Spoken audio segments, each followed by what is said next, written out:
ಸುಳ್ಯ ತಾಲೂಕಿನ ಮಂಡೆಕೋಲು ಶ್ರೀ ವಿಷ್ಣುಮೂರ್ತಿ ದೇವಸ್ಥಾನದಲ್ಲಿ ಶ್ರೀ ದೇವರ ಪುನಃಪ್ರತಿಷ್ಠಾ ಅಷ್ಟಬಂಧ ಬ್ರಹ್ಮಕಲಶೋತ್ಸವ ಕಾರ್ಯಕ್ರಮ ನೆರವೇರಿತು.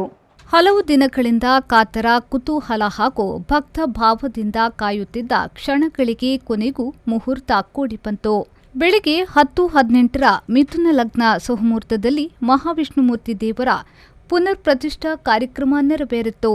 ಕ್ಷೇತ್ರದ ತಂತ್ರಿಗಳಾದ ವೇದಮೂರ್ತಿ ಬ್ರಹ್ಮಶ್ರೀ ಕುಂಟಾರು ವಾಸುದೇವ ತಂತ್ರಿಗಳು ಹಾಗೂ ವೇದಮೂರ್ತಿ ಬ್ರಹ್ಮಶ್ರೀ ಕುಂಟಾರು ರವೀಶ್ ತಂತ್ರಿಗಳ ನೇತೃತ್ವದಲ್ಲಿ ಈ ಪ್ರತಿಷ್ಠಾ ವಿಧಿವಿಧಾನಗಳು ನೆರವೇರಿದವು. ಇದೇ ವೇಳೆ ದೇಗುಲದಲ್ಲಿ ನೂತನವಾಗಿ ಪ್ರತಿಷ್ಠಾಪಿಸಲಾದ ಶ್ರೀ ದುರ್ಗಾ ಮಾತೆಯ ವಿಗ್ರಹದ ಪ್ರತಿಷ್ಠಾ ಕಾರ್ಯಗಳು ನೆರವೇರಿದವು. ಬಳಿಕ ಪ್ರತಿಷ್ಠಾಪಿಸಲಾದ ದೇವರ ವಿಗ್ರಹಗಳಿಗೆ ಬ್ರಹ್ಮ ಕಲಶಾಭಿಷೇಕ ನಡೆಸಲಾಯಿತು.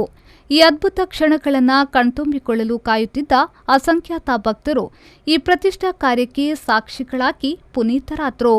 ಪ್ರತಿಷ್ಠಾ ಕಾರ್ಯಕ್ರಮಕ್ಕೂ ಮೊದಲು ಮುಂಜಾನೆ 5:30ಕ್ಕೆ 108 ತೆಂಗಿನಕಾಯಿಯ ಗಣಪತಿ ಹೋಮ ನಡೆಸಲಾಯಿತು.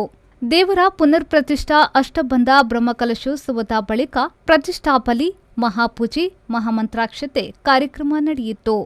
ಬಳಿಕ ನಡೆದ ಅನ್ನ ಸಂತರ್ಪಣೆಯಲ್ಲಿ ಅಸಂಖ್ಯಾತ ಭಕ್ತ ಜನರು ಪಾಲ್ಗೊಂಡು ಶ್ರೀದೇವರ ಕೃಪೆಗೆ ಪಾತ್ರರಾದರು.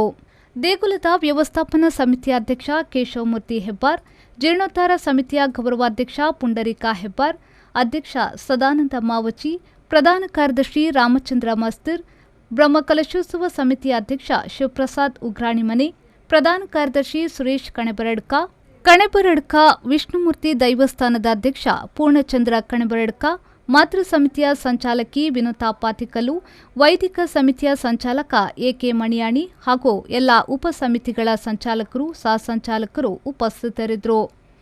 ಬ್ಯೂರೋ ರಿಪೋರ್ಟ್, ವಿ4 ನ್ಯೂಸ್, ಸುಳ್ಯ.